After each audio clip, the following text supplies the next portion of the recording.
half of the country is inculcated into this new religion of DEI and the science. It is the people who are claiming that they believe in science who would have their own autonomy taken away and would take away all the rest of ours. The purpose of education to create the free man who is able to say, I'm free to pursue the truth on my own. It seems that that has been so stripped from the intellectual life. Anyone in higher ed should be seeking truth and beauty, and it's over 7 years ago now, a set of events changed everything. Your husband called it the end of liberal arts education. And we were told you have to get your children and you have to leave right now, today.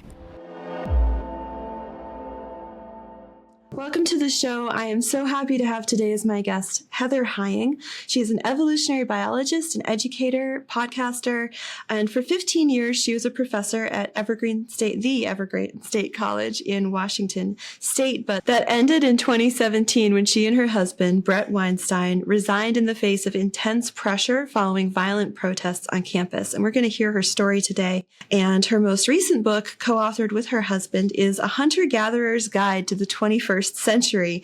They podcast, is that a verb, over at the Dark Horse podcast. And I would recommend that as well. So thank you so much for joining us, Heather. It is. Thank you. It is an honor to be here. I'm really excited for our conversation today. Me too. Me too. So I'd like to start with the Evergreen Story. I really want our audience to sort of just get an introduction to this watershed moment in your life, your husband's life, if that's putting it mildly. Yeah. So tell us about that, and we can go from there. Oh, sure. So it's over 7 years ago now, and it is definitely a set of events that changed everything for us. We were both tenured professors at the Evergreen State College, which is a experimental public 4-year college in Olympia, Washington, the capital of Washington State. It was a job that was unique and remarkable in higher ed. The programs that students took were full-time, and faculty taught a single program full-time. The impetus was on teaching rather than research, but if you did your job well and creatively and with wonder in your heart, you could do your own research with the students. And so as for me, as an evolutionary biologist, as a field biologist, a tropical biologist, an animal behaviorist, I began, for instance, taking students, many of whom had never been more than 30, 40, 50 miles from where they had been born, helped them get passports, helped them get grants to travel, and took them to the Amazon, to Galapagos, to the Andes, to Cunayala in Panama. And it is extraordinary. There's nothing like really opening people's eyes to the diversity of humanity and life on the planet, and people with whom you have come to know, and in a full-time program, you really can come to know students very, very well. And I didn't invite people down who I had never met before. I spent 10, 15 weeks on campus with them first and doing domestic field trips, and so it was a very unusual place. It was not a typical college or university by any means. In fact, there's no other place like it. And now it's not like it was either, because it was allowed to fail spectacularly. And it was a combination. I think, the story still hasn't been completely told, I think.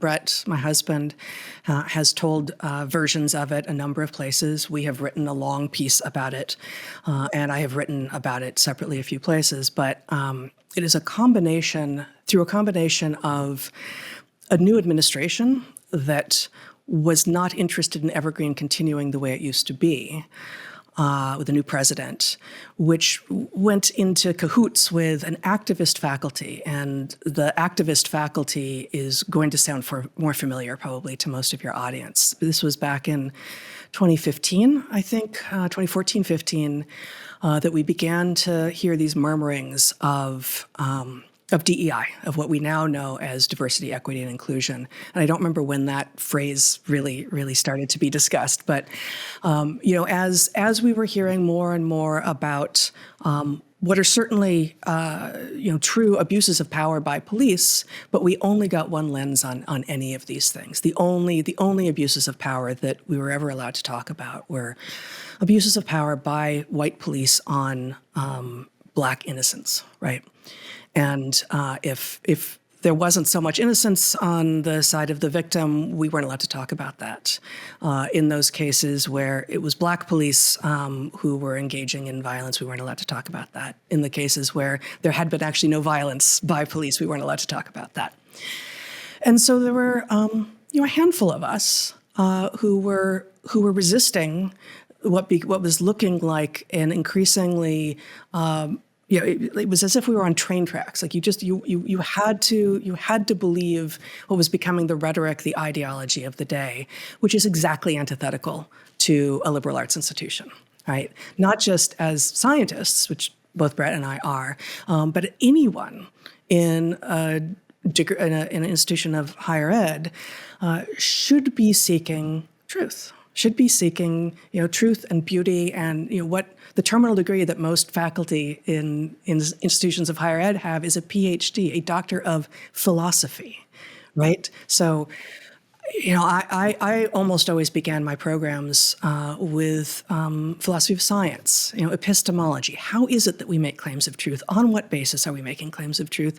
How would we know if we're wrong? And what do you do when you discover that you're wrong, right? This is absolutely necessary, certainly as a scientist, but I would say as anyone who is making a claim to know something about the universe. And in part because there were a few of us scientists making such pleas to what was happening on campus, scientists particularly got targeted. And we began to hear that actually it's scientists who are racist, most of all of the faculty who might exist in a college or university. It's the scientists who are racist because they use words like phenotype, which of course just means how your genotype is expressed in the world, yes, right? Yeah. And I grant that many legitimate neutral terms have been used to racist ends in the past. But even if phenotype was continuing to be used in a racist way, which it really isn't in the scientific literature at this point, but even so, it is inherently a neutral term. And this sort of faux evidence began to get people riled up. And so are these conversations primarily happening at faculty meetings or in your classes with students, or where are you feeling these pressures at this point in the story? Great question. It began to reveal itself in faculty meetings for sure. Mm-hmm. You could see the repercussions of the decisions that were being made at the administrative level in terms of committees that were being established and given power to make decisions over hiring, over what kind of programs would get taught, over, we heard the administration mostly left Bret and me alone because we were the two of the most popular faculty on campus, and we were rigorous and we were hard and we were challenging, and yet the students loved us. And so it was hard to come after us the way that they did some other science faculty who were told, you can't, and we didn't have grades at Evergreen, we had narrative evaluations, but the fact is that you can tell, right? Most narrative evaluations, the first sentence is something like, so-and-so did excellent work across the board in this program. Or, in these three things that I gave credit in, they did very good work, but in this, they didn't do very good work at all. So the first sentence of these wonderful narrative evaluations often could get easily translated into grades if you wanted. And of course, some students needed that if they were applying to grad school or something. So we had science faculty be told, actually, you can't say that so-and-so didn't do very well in the class. Why not? They didn't. Well, because he's Black. Oh, my goodness. Yeah. Racist? And, right, racist much? Exactly. Yeah. So we didn't ever receive any of that because we were rigorous and fair, and we actually cared about all of our students and knew something about all of them. And when sometimes it was a Black student and when sometimes it was a white student who didn't do well, we also were not going to put up with being told, you can't say that about that person, even though it's an accurate reflection of their work on the basis of the color of their skin. Like that was not going to fly. But we began to hear inklings of this happening to other science faculty. And then I was actually on my first sabbatical ever, 15 years into teaching at Evergreen. And it was May 23rd of 2017. A group of 50 students whom Bret had never met before came to his classroom and protested in outside his classroom. He was doing some breakout sessions, so his students were across 3 floors of this building in small groups, and he was about to bring them back together. And they started chanting and protesting that he needed to resign because he's racist. And what they didn't see coming, clearly, what these students whom he had never met before, and none of them met him, he had never met any of them before, was that his students rallied around him. That he actually had a class that had greater racial diversity. Not that that's the most important kind of diversity, but this is the one that the protesters were focused on. His class actually had greater racial diversity than Evergreen classes mostly do. It's a public school in Washington State. Washington State is pretty white. So, it's a pretty white school. But he had several students of color in his class, and not a single one flipped. None of his students flipped on him. None of his students said, yeah, you're right, he is kind of racist. None of them. And not only that, they refused to cow in the face of this really raucous protest that was, twice as strong in terms of its numbers as his class, because, he had 25 students. This was 50 students or so. And what happened in the aftermath was a chaos that I cannot even begin to imagine. And I couldn't imagine then. I still have a hard time believing it's real. And as it was happening, the protesters took over the entire campus. The president told the police chief, who was a police chief on campus, to stand down. She and her officers locked themselves in the police station on campus because that's what they were told to do. They kidnapped the president. They refused to let him use the bathroom. They locked him in his own office. They informed all of their sort of minions, so they started to attract more and more students to this movement. They barricaded the library doors. They locked students inside. Some disabled students who were locked inside and who were terrified, who couldn't get out to get to their, to get to what they needed to get to. They armed themselves with baseball bats, some of them, and they started going around car to car as cars came onto campus, saying that they were looking for someone, and they were checking cars. And Stacey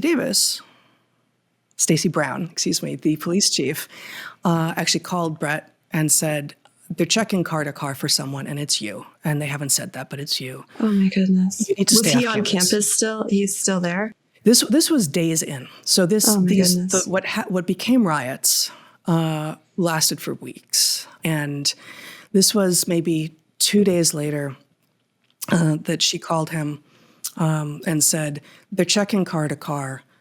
They're checking for you. They have baseball bats.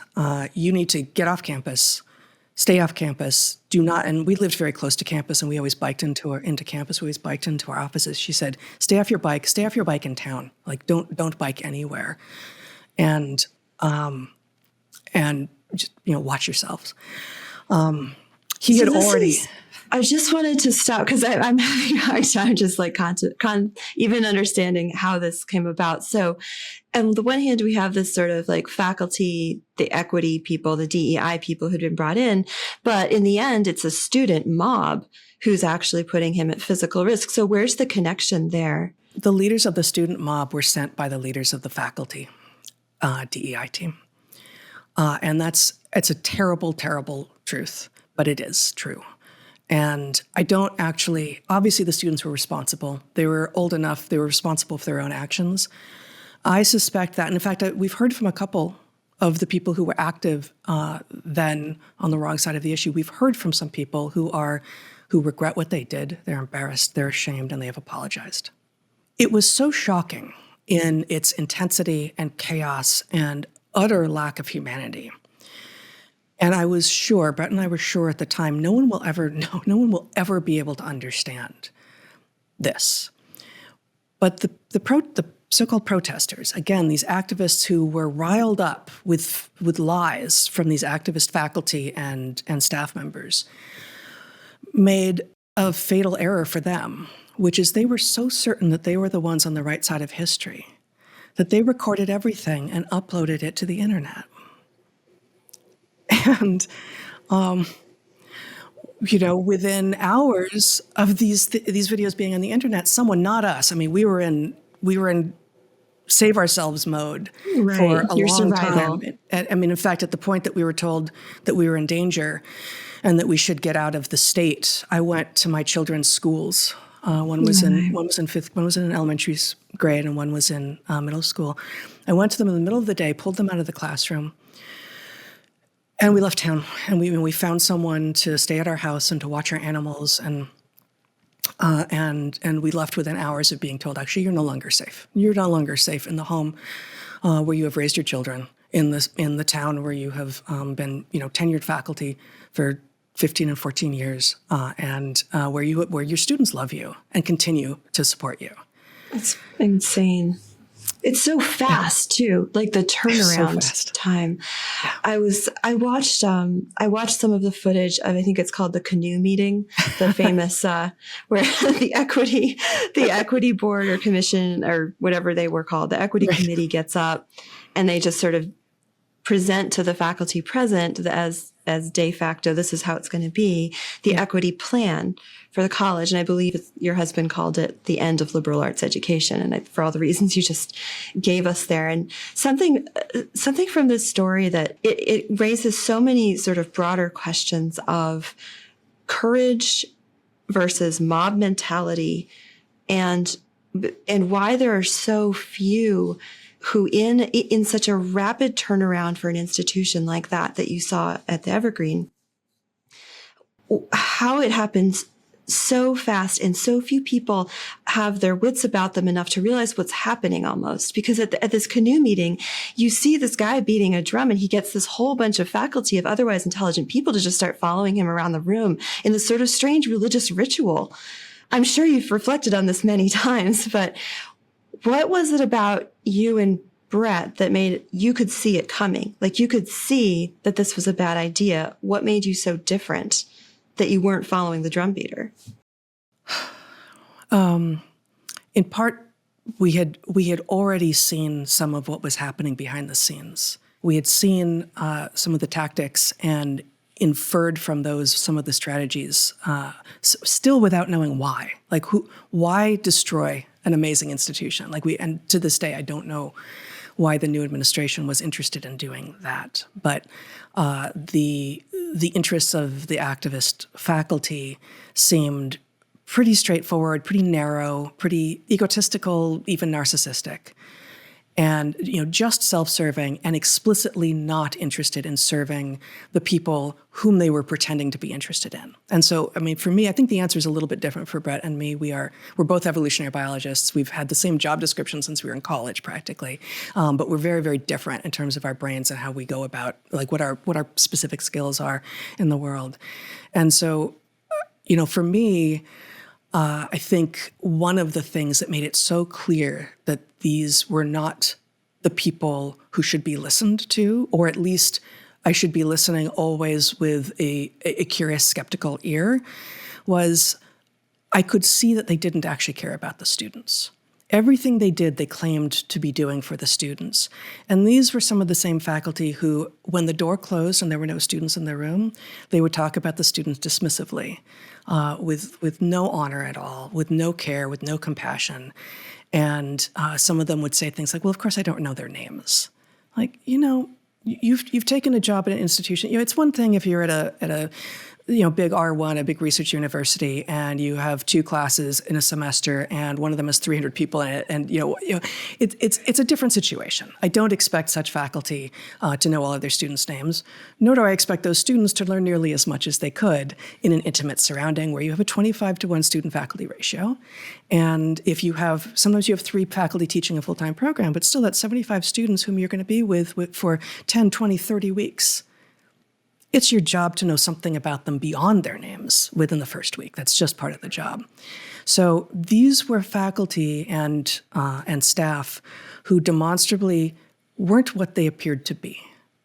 And so when someone has displayed to you that they are making a claim over here and behind the scenes it's really clear that claim isn't true, it actually, at least for me, it becomes easy to say, then I'm going to question all of your claims because I wonder how much else isn't true. I'm not saying that nothing you say could be true. I hope some of it is. But actually, you've now flipped my default assumption. I want to go into meeting any new person assuming that you're honest and have integrity and I can trust you. But once those sorts of things are revealed, now the default is, I don't think I can trust you. You're going to have to earn my trust back. And the activists, again, mostly the faculty and the staff, did the exact opposite. So I will say that since then, whenever I'm in a situation, in a group situation where someone say, okay, like everyone raise your hand if you agree with such and such, I can't do it. Right. So I actually find it much more difficult to even do the little acts of compliance or group agreement that used to be fairly easy. I find all of them, and probably that pendulum has swung a little too far for me, but I recognize that I think, no, because once you've signed on to something that you're not totally sure of, it just becomes a little harder to say, oh, wait, maybe I shouldn't have done that. So remaining neutral in the face of mob mentality is tough. Very much so. I sort of feel that same burn after COVID I mean, when it comes to the vaccine question, like I've never been vaccine hesitant. I'm very pro, demonstrated vaccines. Our children are vaccinated. But after COVID, it is much harder for me after what we saw with the information that what was withheld from us. It's harder to trust that institution. And I think institutional trust obviously is at an all-time low throughout our country, in all different sectors, right? So the universities, the medical establishment, the government, media, it's all at an all-time low. And I think understandably so. And I wish that those in power had a little more curiosity about, well, why? Why is that? Right. Understandably so, and legitimately so. Because they have betrayed us over and over and over again. And Bret and I got into hot water with, a totally new set of people when COVID hit, right? And, for exactly some of what you're talking about here, but, we're not virologists, we're not vaccinologists, we're not public health experts, but we're evolutionary biologists, and viruses evolve.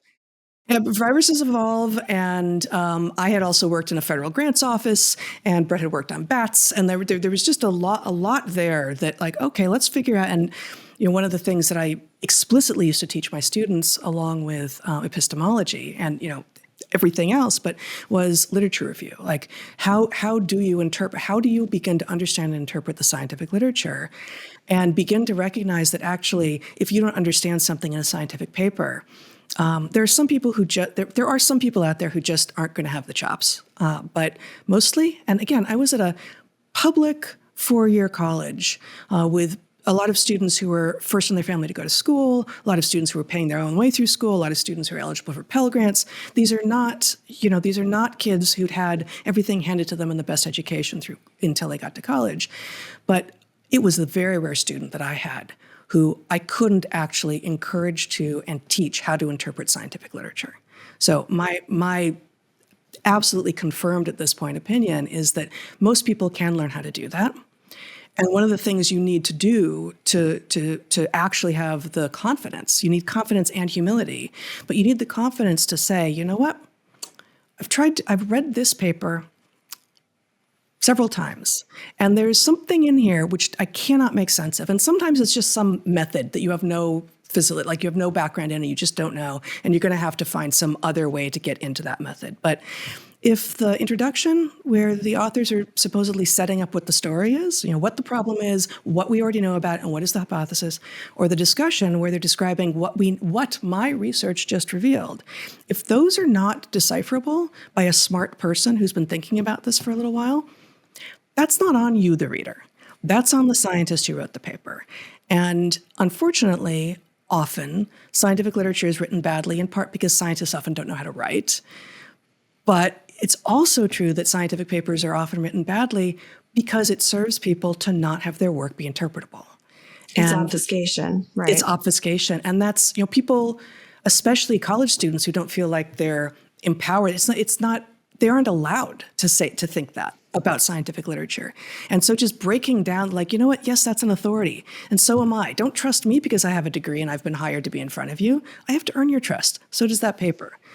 So reading the literature that was coming out during COVID and beginning to go like, there are a lot of inconsistencies here. And they couldn't possibly know those things are safe and effective. Like, it's literally impossible to know they're safe and effective yet. I hope they are.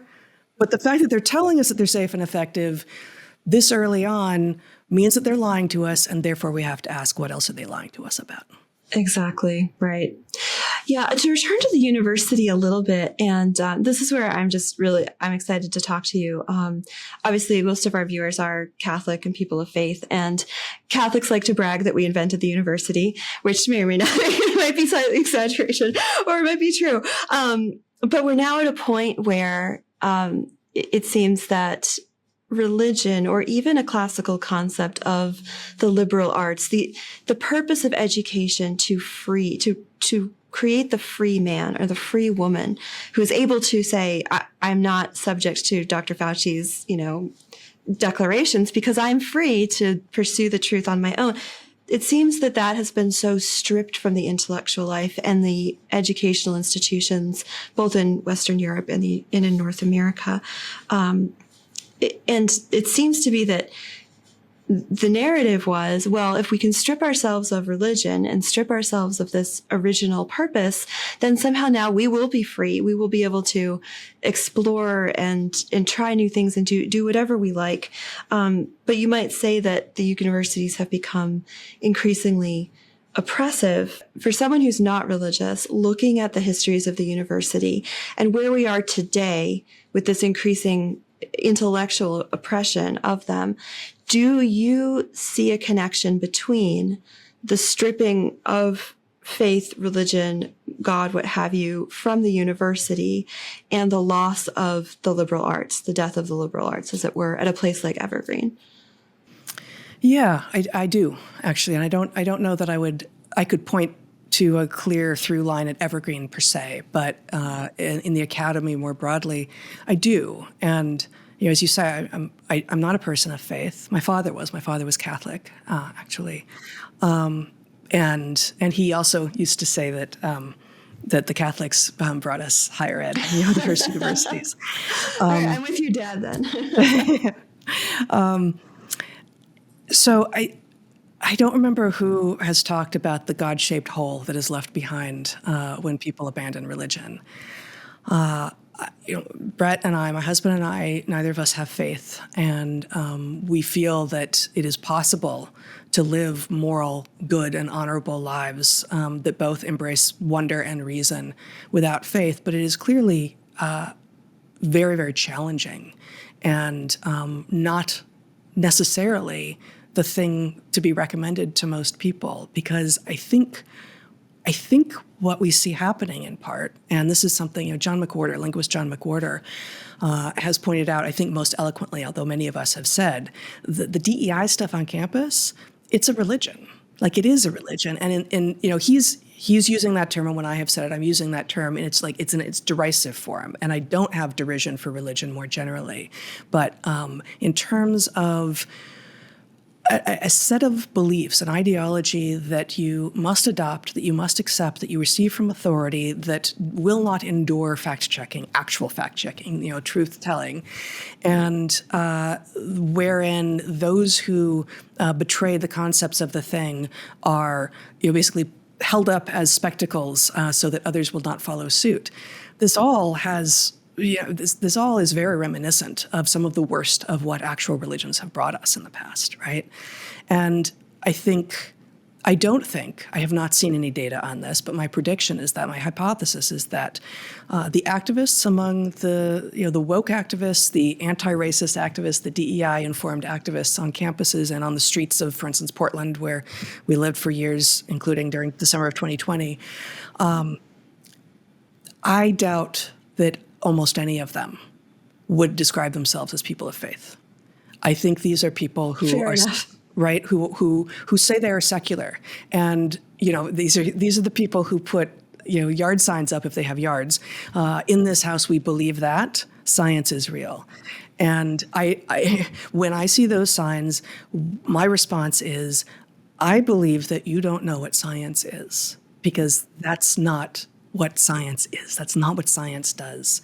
And I think actually, so Bret, along with two other organizers, just put together an incredible rally in DC on September 29th. I was just going to ask you about that. Rescue the Republic. Yeah. And tell me. It was extraordinary. Let me just, the reason it comes up now, I'll absolutely tell you as much as you want to know about that. But I gave a speech there about, so the organizers, Bret and the other two organizers, Matt Toon and Angela McCardle, basically identified what they called a bunch of industrial complexes, a la the military industrial complex, the pharmaceutical, the medical industrial complex, the immigration industrial complex, the financial industrial complex, academic development. And so I was asked which one I would like to speak on, and I spoke on the development industrial complex, basically meaning childhood. Like, how is childhood being owned and destroyed by modern American policies? And I spoke about a number of things. All the speeches are available.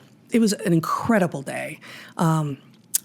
In the speech that I gave, I, perhaps in the most pithy way so far that I have done so, said, what is happening in the schools is the students are being taught nothing of actual science, but they're being inculcated into this new religion called the science.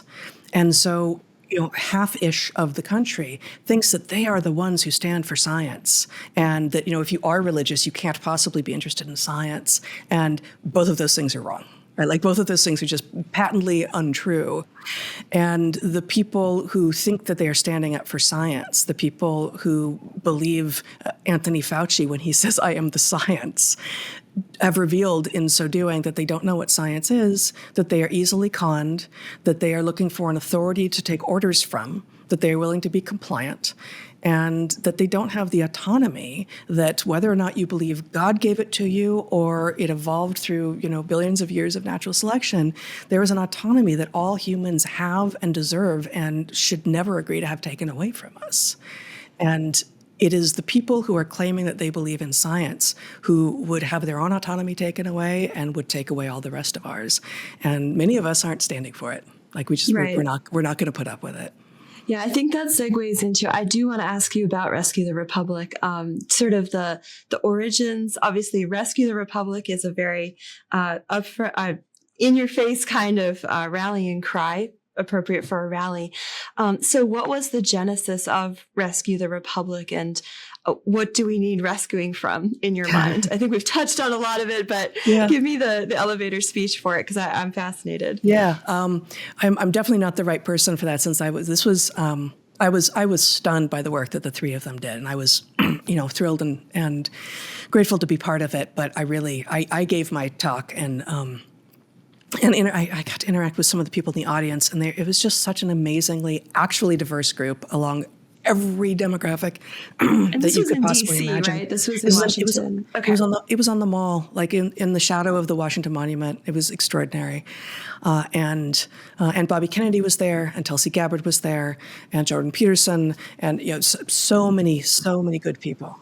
It was so good. And I'm not sure how the three of them began to have conversations about what needed to happen. But I do know that one of the early framings was defend the West.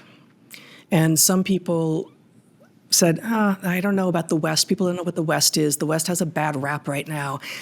In some circles, yeah. in some circles, right? The idea for defending the West emerged in part from a trip that Bret and I took to Prague about a year ago, actually, in October of 2023, when an amazing organization there was publishing our book in Czech, and they invited us for the launch party. And we spent a week there meeting many Czech people and seeing how they live, and hearing their stories about what the 20th century and the early 21st century looked like for them.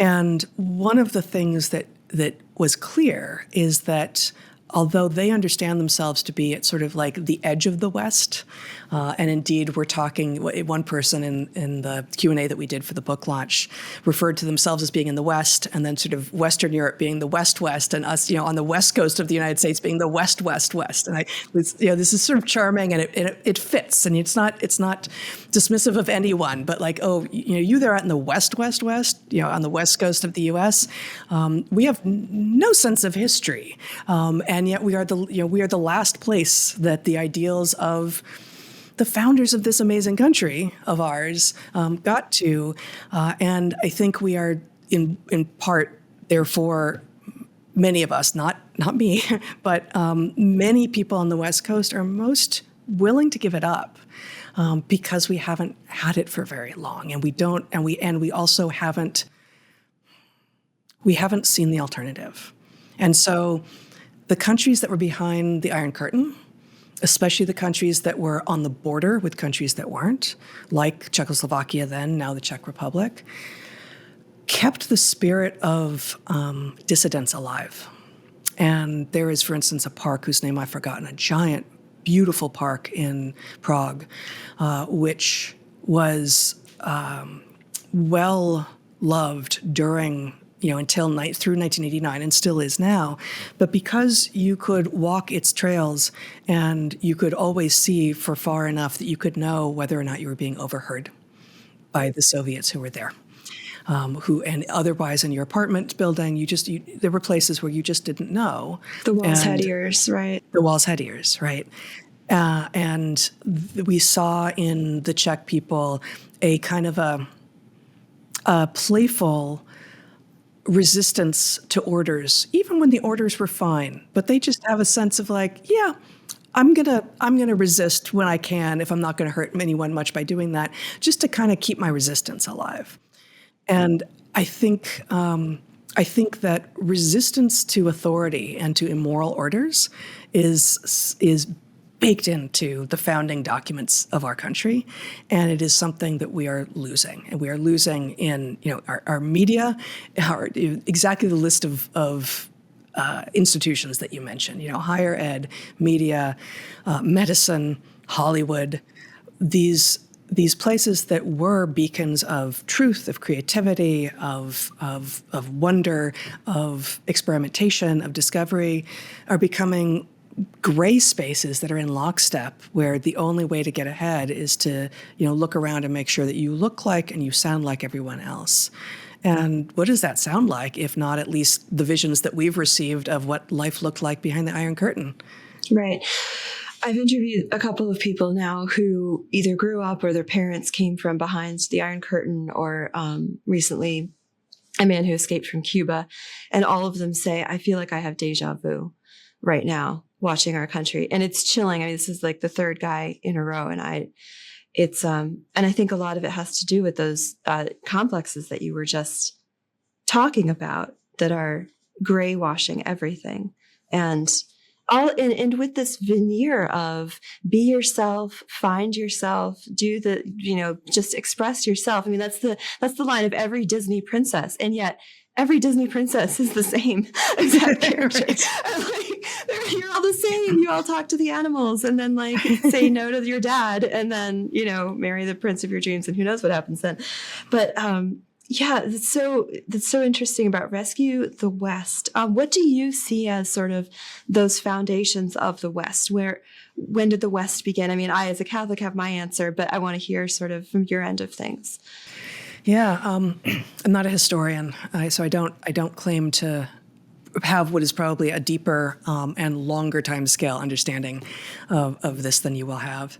So without claiming that it's the beginning, I will say that the founders of the United States saw some things and wrote into our founding documents protections that had never been written before and have yet to be improved upon, really.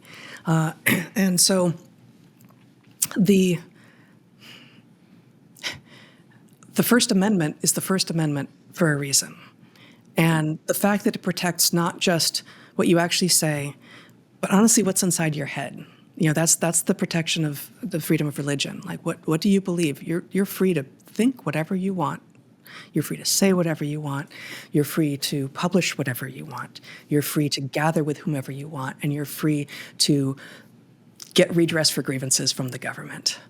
And then, my understanding of many of the founding documents of our country is evolving pretty fast with COVID. So I now see the Second Amendment as importantly second because it protects the first. It is the thing that protects the first. For the first time ever, we became gun owners during COVID. So that's a change for you. That's it. Yeah. See. And we were never, opposed to gun ownership. In fact, when Evergreen broke down and we were told by friends and family, you have to leave and you have to get your children and you have to leave right now today. The friend that we got to stay in our house was a young woman who'd been a former student of mine. And when she offered, and I said, that's amazing. She already knew our animals. But I said, why are you safe? And she said, you know that I have a concealed carry permit and I know how to use it. I know how to defend myself. I said, okay. And then, as they say. Yeah. And there's a lot that I think about the founding documents of the United States that I don't understand yet, but I suspect that there is deeper wisdom there than I have begun to imagine, than even the constitutional scholars who have spent all of their lifetime trying to understand have figured. Because, of course, a moment so many centuries ago was such a different moment to live in that it's very, very difficult for us to know what they could see and what they couldn't. And boy, were they forward thinking. And no, they couldn't imagine the enrichment of uranium or the kinds of weapons we have or the internet. They could not foresee many of the things that we are now facing. But when you have one of the two major parties saying that hate speech shouldn't be tolerated and that misinformation needs to be regulated. Malinformation you shouldn't even have, right? It's chilling. It is chilling. And for that part, I was a lifelong Democrat, and I'm not anymore because they're not what they claim. Right. So many masks came off. Oh, that was a funny pun. That so many masks came off during COVID. But I think even those years before, as the DEI was starting to ramp up, it made a lot of people start to question. And it's interesting that you talk about the founding fathers, because during the George Floyd riots and sort of the iconoclasm that came out of that, of tearing down statues and all this, and this idea that because they lived back in history, we can just project onto them any kind of judgment and say, well, we dismiss them because X, Y, Z, or they weren't this way.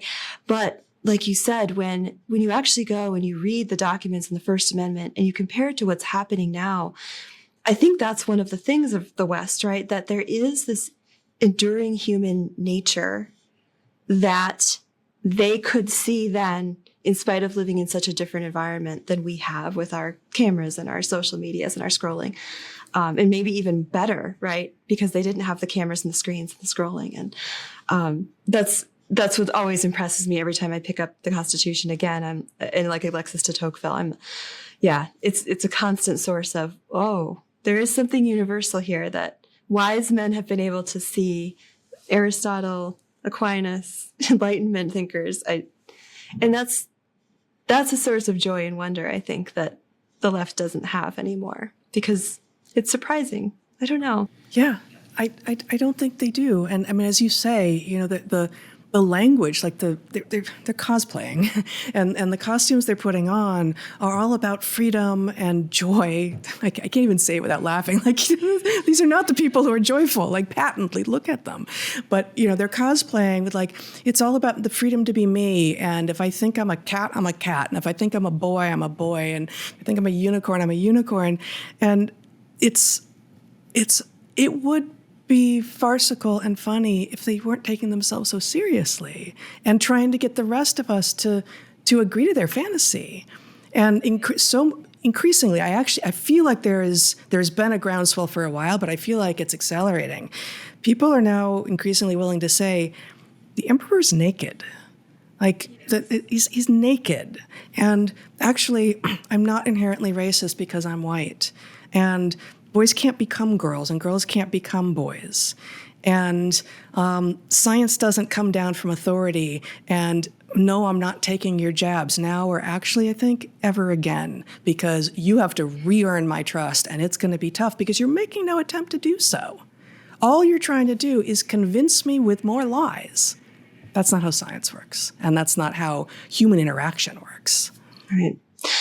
Yeah, I'd like to shift gears a little. I do want to get into your talk at the Rescue the Republic rally on the development industrial. This fascinates me because I think, again, we're coming from kind of different worldviews, but we come to the same conclusions that we have a very child unfriendly culture, and our whole society, government, schools, it's hard to unravel the tangle of this sort of anti-childhood world we live in now. So if you could just give us an overview of that address that you gave, and maybe we can talk a little bit about where you think science leads us in understanding childhood. Yeah, absolutely. So 2 of the chapters in The Hunter-Gatherer's Guide to the 21st Century are childhood and school. And I mean, really, any of the chapters in that book could easily become its own book, but those were the 2 that I thought, those are books I might want to write in the future.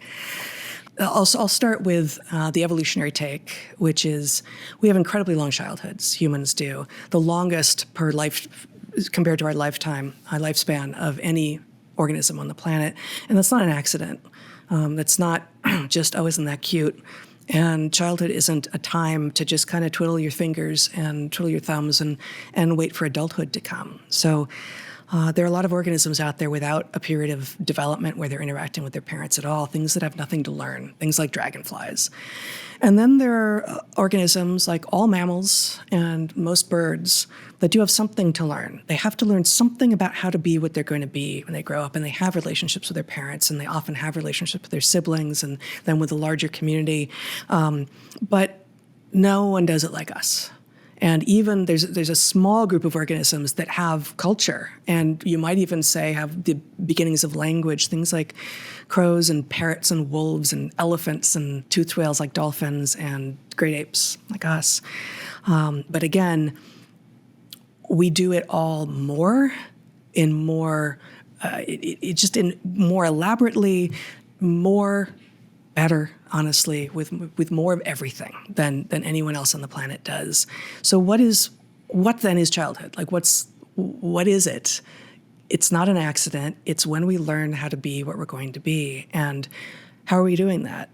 Well, humans are learning from their moms first, from their dads in almost all human societies, because while there are human societies out there that are polygamous, most humans who have ever been alive have lived in monogamous societies. And so most children have fathers they know. All children have fathers genetically, but most children have fathers socially as well. So children learn from their parents, both of them. They learn from their siblings. They learn from their friends and from, schoolmates once you have school, but school's new.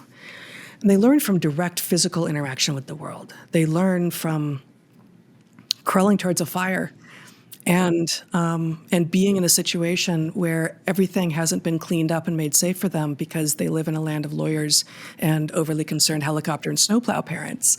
And they crawl towards the fire, and the first time they get close to it enough to maybe risk hurting themselves, they feel the heat on their face and they back off, because that's what our senses are. That's what we do. We respond to our environment, and we learn about it that way. Modern children are being kept from physical experience, are being taught utter nonsense in schools, and being kept from the 4 things that I mentioned in my speech. are gardens, art, sport, and science. They aren't getting almost any of that in the schools, and instead they're getting this nonsense. Being told to think about their pronouns and what gender they are, and being informed that they're racist if they're white, and being told to think about the gender identity of their teachers and how the history of the country is only one of racism and not one of opportunity and grace as well, which of course it is. And no one is going to claim that there hasn't been racism, and that much of what happened in early America was built with the help of enslaved people who had no choice about it. No one claims that.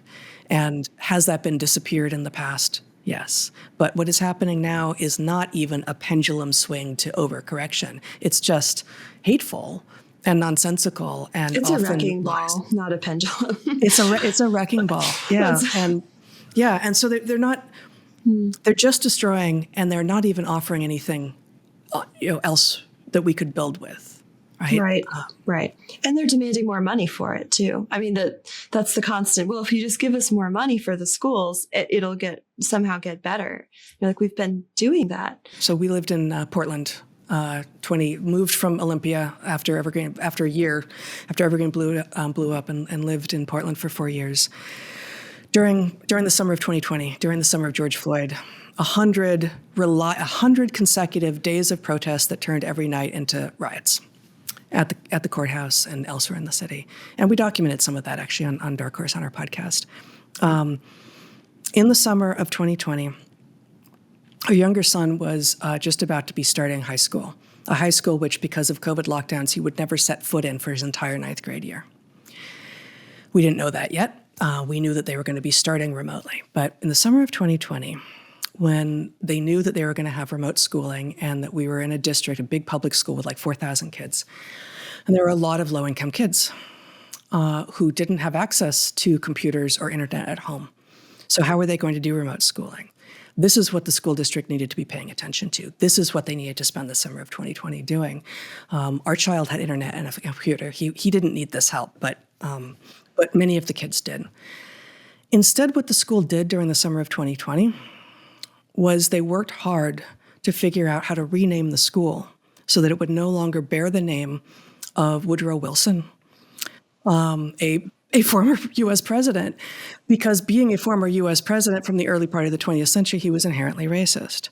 Even the most progressive president from the early 20th century, they had to get rid of him too. So Wilson. And somehow that took the money that needed to be going to figuring out how to purchase and get computers to children who were being forced into remote schooling, which of course we know was a disaster in every regard, but even more of a disaster if they had no access to the supposed schooling that was happening. Instead, they spent all summer working up how to rename the school because they were bowing down to the DEI religion. And what are we about if we're not about the kids? Right. And we're about ourselves and our own progressive need to feel self-righteous. Yes, exactly. Just jaw-dropping. To return a little bit to those 4, so it struck me that you said children have been deprived of, I believe it was art, science, help me out, art, science, gardens, and sport. Yeah. And it struck me, we homeschool our children here for many of the reasons that you're describing are problematic in our education system. And in order for many kids in the schools to have access to those things, they have to pay for it outside of the school, right? There aren't gardens at our public schools here. Maybe there's a little patch of grass and they can run around for half an hour a day there, but there aren't. To have a garden, you have to join like a 4-H club or a gardening club or a community something. And it's putting true childhood into an elitist, into a privileged set of kids. Whereas in earlier times, you naturally walk out and there is a garden in your front yard and you do pick up baseball with the other boys on the street or the other girls on the street. And where do you think that departure happened, that kids were put into these prisons that they look like prisons even? They're even designed like prisons. When did that happen and why? Like, why did this happen? How did we get there? Yeah, I know more about the history of higher ed than I do about K-12 education in this country. John Taylor Gatto, Gatto, is excellent on what has happened in the public schools. I'm trying to. I think that the history that I have in my head for higher ed is similar, although the timeline may be a little bit different. That in higher ed we picked up basically a sort of, around when the Industrial Revolution was happening, Germanic model of universities that was very structured and rigid and, I, the professor, have things that I will put into your head, the student, and it's sort of sage on the stage style. Yes, I will impart my knowledge to you, and then you will have it, and you can go forth into the world and perhaps impart it onto other people, and aren't we all very lucky? And it worked-ish for some things, for some kinds of knowledge that really were somewhat static at the time. But of course, human knowledge isn't static. And many of the things that we have been sure were true turned out not to have been true. Many of the things that work well enough at some scales, things like just like Newtonian mechanics, right? Just like basic physics that everyone can experience by rolling a ball and watching it drop off the table's edge and knowing for sure when it gets to the table's edge, it's going to fall off. Well, it turns out Newton wasn't right. He's right enough for the scale at which we live, but Einstein had to come along and be like, it's actually not correct. Like, okay, but it's good enough. And even just like thinking about, so Newton's what I'm going to use in my day-to-day life if I want to do like some physics calculations. But if I really want to get accurate, I have to use Einstein. That's going to take a lot more. That reveals right there the differences in things that we sometimes call facts.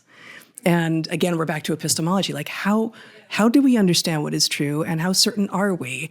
And where is the sun going to come up tomorrow? How about in March? It's different. Even if I stayed in the same place, as time passes, it's going to come up in a different place. Why is that? So I think in higher ed, we adopted this very sort of rigid, strict way of understanding what needed to happen in education. It's about imparting these static things into students' heads. And in much of the academy anyway, it only got modified a little bit.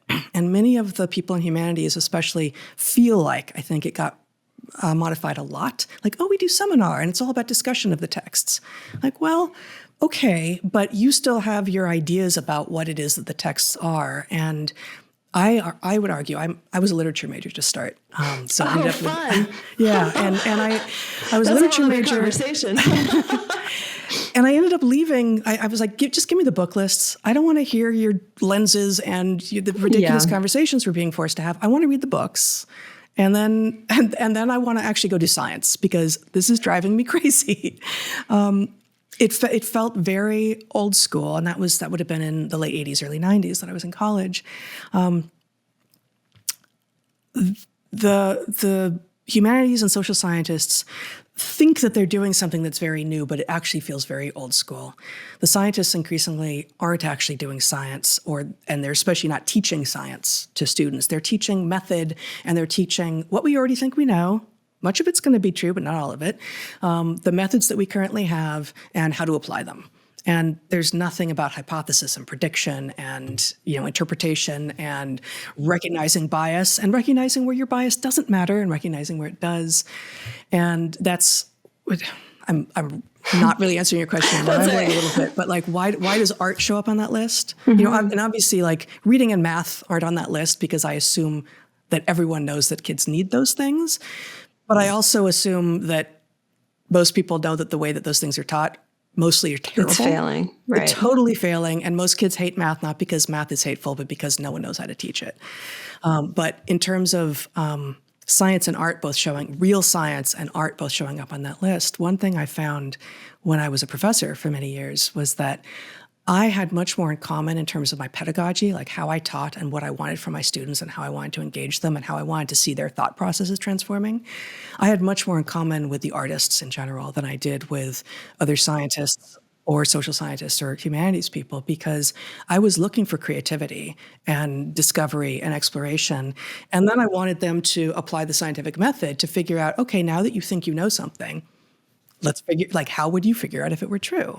And what tests would you design? And can you actually do those tests? And okay, you're going to go out into the field and do those tests. And now I'm going to teach you some statistics, and not those fancy statistics where you say, well, I've got this piece of software and I just plug my data in and it pops out a number and it tells me X. Like, you don't know what it did. You just took all of this hard work you did and asked a computer to tell you if you did or did not find an answer? No, no. I'm going to teach you statistics that you can do literally by hand. I'm not going to make you, because that's a little mean, but I would like you to be able to do the statistics by hand so that you can see, so that you could fact check the computer. How it works. Actually right? fact check the computer. Right. So, and you could do that with fifth grade. I mean, I did that with my children. My children are now 20 and 18. And so I know you can do it. But it's going to take smaller classrooms. That is one of the places where the money does need to be there, right? You need smaller classrooms because you need more teachers, but you need better teachers.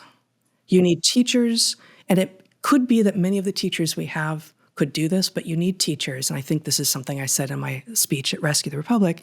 You need teachers who are willing, if not eager, to say when the children ask questions, I don't know. And also who are willing to say, how would we figure that out? And who are almost always going to say, no, we're not going to Google it. Like, we don't figure things out that we don't know by looking to an authority that, may or may not be lying to us. But even if it was the Encyclopedia Britannica, like even if it was a source that we think is, relatively unbiased and may or may not be correct anymore, that's not the first place you go.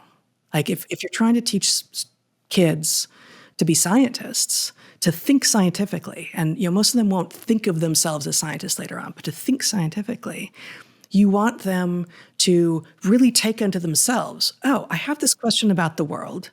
I want to know what's true. What are the possible answers, and how would I figure it out? How would I figure it out?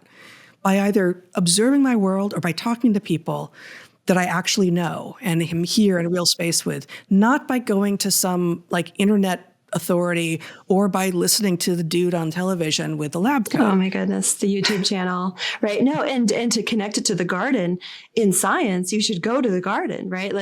Go dig up a worm and pull, not to be gross, but pull it apart. How does the worm work? Or actually get your hands in the world. And I know as an evolutionary biologist, get in the field and see the things in their natural environment. That's right. But to do all that, of course, you need teachers who are free of all these regulations. You need teachers who are free of the regulations and free of the ideology. And because the schools of education were some of the first institutions in higher ed to be captured by the DEI, woke, whatever you want to call it, ideology, the public school teachers, at least, are damaged in a way. The private school teachers don't have as much of an excuse, I think, because they aren't required to have the degrees from the schools of ed to get their teaching credentials. But even back when I was in college, it was clear that even just the undergrad degrees in education, they weren't challenging, they weren't rigorous, and the people getting them were often going on to teach science or teach math. How would you teach math in a creative, expansive, exciting way if you yourself took math last in high school and hated it? How could we possibly expect such teachers to do that? And no slight against them as human beings, but we haven't given them an opportunity to become good math teachers. And so of course they're going, when they try to teach math and some awake student says, well, why are we doing it this way? Of course, the teacher is likely to already feel challenged and not right-footed and, alarmed, and she doesn't want to be discovered. She doesn't want to be outed. Why do we have this epidemic of imposter syndrome? Well, because a lot of people are actually imposters, right? And you shouldn't feel like an imposter. Like I've said before, I think I said earlier today, we should all have a combination of confidence and humility. Recognize that we will be wrong. And when we are wrong and we discover that we're wrong, we need to correct ourselves. And if we've wronged anyone else, we need to apologize right away and with integrity and full force, And so many adults just don't have that. Our culture does not encourage that. And certainly our social media environment does not encourage humility or confidence, right? It beats you down on both ends. Either of them. And so, I mean, and confidence is usually conflated with bravado or hubris or arrogance, right? Like, no, I also need, as, you know, for me as a scientist, but for everyone who needs to engage the world sometimes scientifically, needs to think sometimes, I don't believe the thing I'm hearing. And either my experience or this other thing I read, or even just like, I don't know why, but there's something in me that's saying that thing isn't right. And I have the autonomy not to go along with it. And I'm going to have the force of my convictions, recognize myself as an autonomous human being, and have the confidence in my own ability to assess this thing and see if I can figure out why I don't believe the thing that's being told to me, or accept that there's only one true way and it has to be over here. And like while constantly keeping the humility alive, like maybe I'm wrong, in which case I go back to that last branching point, like, okay, they were right, cool, false alarm. That'll happen too. And keeping the wonder, you've used the word wonder quite a lot in this, and I love it. It brings me back to the Aristotle days when I was still able to read Aristotle. Right now I'm crawling with children, but someday I'll find him again. But that all men by nature desire to know, that we all, part of that human nature is this sense of wonder. And I think wonder gives us both a confidence because it impels us to seek the truth outside of ourselves. And it gives us a humility too, because if we're in a posture of wonder to the world and to the things going on around us and to the people around us, wonder gives us humility to learn from them at the same time. And children have it so naturally, and then we beat it out of them. we beat it out of them. We beat it out of them. And I think this is a place where, excuse me, this is a place where the secular and the faithful are exactly aligned, as we are in, you know, pretty much everything. You know, there are some things that we don't agree about, but for me, they're not the fundamental things. I'm writing my next book, and one of the proposed titles actually has the word wonder in it, but it's built on 4 pillars, and the 4 pillars in the book are enlightenment, which is a stand-in for, you know, rationality and logic and rigor and all of the tools that the Enlightenment brought us, and story, the way that we not just communicate but actually create meaning, come to understand our world through story, and intuition. And the 3rd pillar is oscillation, pointing to the fact that we need to move, and oscillation isn't quite the right word, but it's the one I've arrived at, because oscillation suggests a regular periodicity. But we need to move between modes, and sometimes the modes are enlightenment and story, and sometimes they're, you know, rationality and intuition, and sometimes they're, you know, insight and guesswork. You know, they can be a lot of different things, but sometimes you need to move between modes. So even that when elasticity, it feels like, sort of and serendipity, and sometimes you need to move even when you feel like the mode you're in is working just fine. So sometimes you just need to jump into the abyss, even if it feels like, but I'm good here. I like it. I'm happy. And then the 4th pillar is wonder, and it ties it all together. And I would, you know, for me, as an evolutionary biologist, as a secular person who thinks scientifically in most things, I see all of these as part of the scientific process, not just the Enlightenment part. And I think that most of what passes for modern science has taken a little tiny bit of what the Enlightenment gave us. Not even all of the Enlightenment, but, you know, a little tiny bit, sort of the logic, rationality part, and focused on the numbers and focused on the reductionist and focused on the quantitative. And it's thrown out all the rest of the Enlightenment, never likes story. It uses story, but it pretends not to. Doesn't like to find itself not knowing where it is, doesn't like uncertainty, and definitely doesn't embrace wonder. And it's claiming the mantle of science. And it's not. So, you know, I feel like my mission at the moment, and maybe in life, is I'm going to recapture science. Like, I'm going to get science back for all of us. Like, we all deserve science. All of us deserve, whether we are faithful or not, we all deserve actual real science and the ability to think scientifically in our lives. Talking to you, I'm almost hearing with those 4 pillars there, it's an echo almost of a medieval approach to natural philosophy. So that would have been like the pre-modern science that, you know, led to. And so I'm thinking of Hildegard of Bingen who is she's a doctor of the Catholic Church. She was an abbess and a musician, and she, all these four things that children should have. She was just excelling in all of them. I'm just so fascinated by this conversation.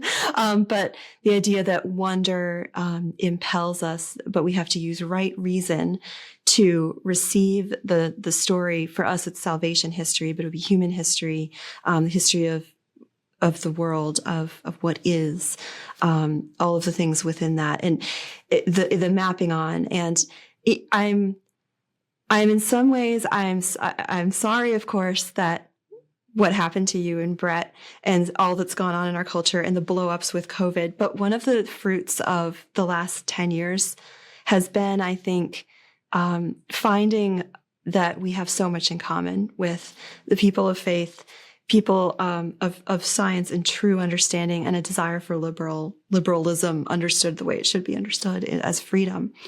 And I'm just so grateful that all the bad things that have happened have also brought out this good of bringing people like this together. And the whole panoply you mentioned who were at Rescue the Republic, right? Jordan Peterson and Tulsi Gabbard and you and Bret and, of course, RFK Jr. I mean, just like listing those names 20 years ago would have been like, what? We're going to be together on stage. But what an amazing time to be alive. So it is. Yeah. It's extraordinary. And at this point, I don't wish for a different personal history. It took a while, for sure. I mean, it was challenging, and it was terrifying. And I got angry with the people who destroyed the college later for destroying the college. But in the moment, my mother lived in Olympia at the time, in the same town that we did. She and my father had moved up to be with their grandchildren, and so they spent a lot of time with our boys, and we were having dinner at her house a few months in after all of the chaos. But we had a lawsuit pending. We didn't know if we were going back to teach. We still didn't know. And Toby, who was then 5th grade, what is that? It would have been 8, 10, yeah. Very precocious 5th grade 8, yeah. No. He was the right age for 5th grade. So he was, so he would have been going into 6th grade, so maybe he was 11. And he looked at us and he said, "Are we going to be homeless?" And whenever I tell this story now, I still like tear out. Like, I had no idea that he was experiencing what we could not hide from him. And we didn't tell him, we didn't tell our children everything that was happening, but we had no ability to, nor would we have tried to hide most of what was going on, because this was everything that was happening in our lives. But the idea that he had been carrying around with him, and it became clear he had been carrying around with him this concern for weeks at that point, that we might end up on the streets. And, I said to him, no, like this is what privilege actually is. Because, these people, right, these activists who are talking about privilege, right? So this is what privilege actually is, Toby. Even if we have to move, and even if we lose our jobs and we don't immediately figure out what to do, here we are in your grandma's house, and your other grandparents have a house, and you've been there, and we won't end up on the streets. That's some of the privilege that you were born into, and you need to always feel grateful for that. Like, it's not possible that we will be homeless. But the idea that my child had been living with that concern because some foolish young people had been indoctrinated by some activist adults who knew better and who didn't have the interests of the students or anything but themselves in their hearts, that made me angry. That would bring the mama rage, like yeah, exactly. Full grizzly bear for me, right? Yeah. How dare you do that to my child? Yeah, that's right. Yeah.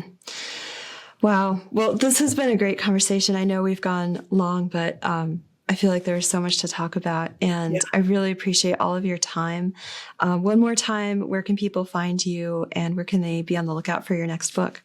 Yeah, wonderful. I write at Natural Selections. So if you plug in Natural Selections, and Substack and Heather Hying, you'll get there. We'll link it in the show notes as well for everybody. Great. And I have a website too, which is just my name, where you will, certainly I will be announcing the new book when it comes out, which won't be for a little while yet because I'm writing it.